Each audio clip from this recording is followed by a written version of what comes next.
Joining me now, CNN political analyst and White House correspondent for the GRIO, April Ryan, and CNN political commentator, Republican strategist Alice Stewart.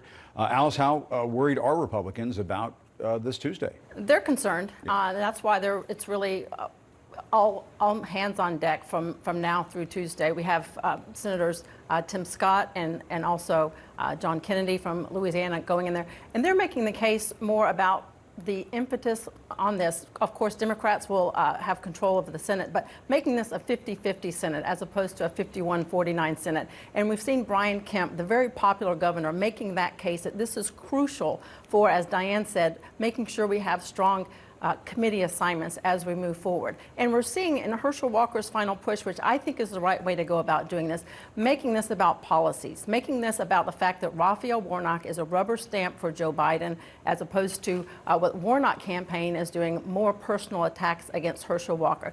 Look, this is going to be down to the wire, and Republicans are cautiously optimistic. This boils down a lot to, as we have heard from the very beginning, candidate quality. Yeah. Herschel Walker wasn't the #1 choice for many Republicans, but he's the person we have. And I do encourage all of my fellow Georgians and the Georgia Bulldog fans to get out there and support him based on the policies. I see you in the Georgia Bulldog colors there. My Bulldog, yes. And make this more about the policies as opposed to the personal attacks on the candidates. And April, Georgia election official Gabriel Sterling told CNN we may not know who won the runoff on Election Day. Not that anybody wants to hear that right now, but let's listen to what he had to say.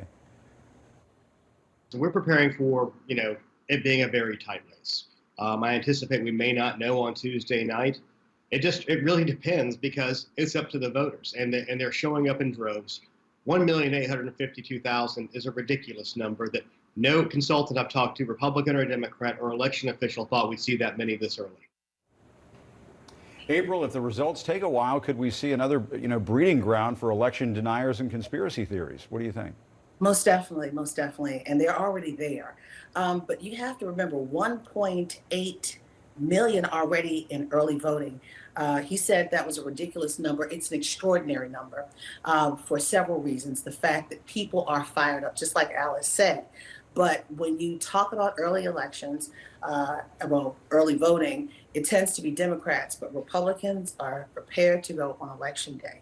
At the end of the day, it may take days, it may take hours, it may take minutes. We don't know, but we do know for sure.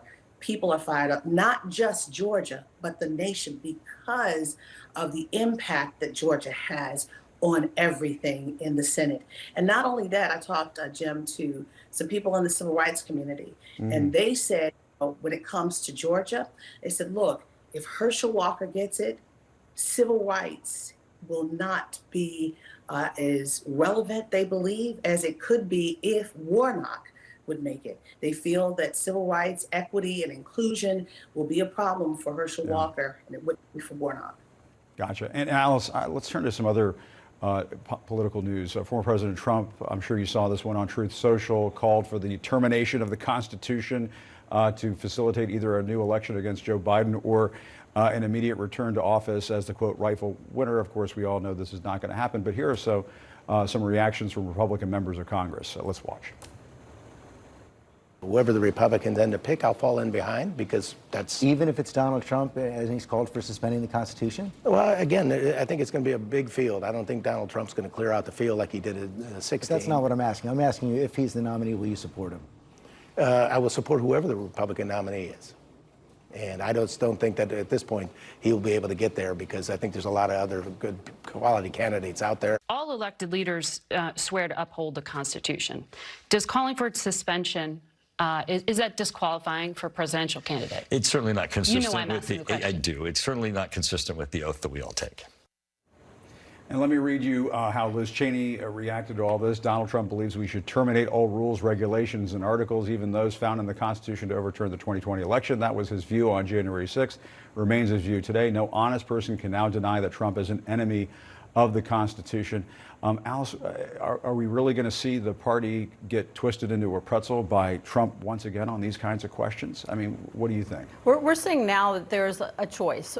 Back in the Access Hollywood, Donald Trump was the nominee. And crisis after crisis and not smart statement on Trump's behalf, he has been the only choice. Now we have other choices. Now he is going against a big field of Republicans in 2024 that are consistent conservatives, they are rational conservatives, they are common sense conservatives, and they are not as divisive as him. And I hate to inform the former president, the Constitution is not like a spouse. You can't just get rid of it when it no longer suits your purposes. The Constitution is here to protect the rights of all Americans. It is not there to change the past election of a self-serving American. And he is wrong on this. This is absolutely ludicrous. And I guarantee you, Jim, the more you ask conservatives and Republicans about this statement, they will say this is not right. And they're going to separate themselves from these kinds of statements. Yeah, Alice, the Constitution is not like the buffet at Mar-a-Lago. You can't skip past the items that you don't like. Uh-oh. I'm sorry, April. Let me ask you that. The Constitution is not like the Mar-a-Lago buffet. You can't just skip past the items you don't like. What do you think, April? April, can you hear me? Oh, looks like we might have lost April's audio there. But Alice, I mean, this is going to be a problem for the House Republican leader Kevin McCarthy. It's not clear yet whether or not he's going to have the votes to become the next Speaker of the House. He has said he plans to read the entire Constitution from the House floor on the first day of the new Congress. But yet McCarthy has yet to condemn Trump for, calling to terminate the Constitution. This is a problem. It is. And look, a lot of people are not going to be proactive and come out and denounce this ludicrous statement. But if asked, I guarantee you, Jim, they're going to make it clear that there's no space in American politics for this. Kevin McCarthy is in a very tough battle, maybe the battle of his life in terms of trying to get the votes necessary for him to be Speaker. And he's going against other Republicans who are very pro-Trump. So he has to really thread that needle in terms of standing up for the Constitution and for the American people without poking the bear and poking against the people that are speaking out against him as Speaker. So I guarantee if he was asked, he would denounce this statement, but he's trying to do what he can to maintain his attempt to get the necessary votes to be Speaker. Yeah. April, I think we've got you back. Your link is back, I think. Now, Trump calling for the termination of the Constitution. I mean, it's extraordinary. I know that he does this from time to time, to try to gin up, press coverage for what appears to be a faltering, run for the presidency one more time. But at the same time, you can't ignore what is essentially a threat to the Constitution that he is expressing. Jim, you and I covered the former president of the United States. He factually is known to have broken the rule of law while in office. He is now being investigated by the state of Georgia, the state of New York, January 6th, and others because he has broken the rule of law. He is going into this attempt to be the president of the United States again in his 2024 efforts as a weakened candidate because of the past, because of all of these investigations. This is not a surprise. This president is going again to try to win by any means necessary, any way he can. I mean, look at what he did. Once again, let's talk about Georgia.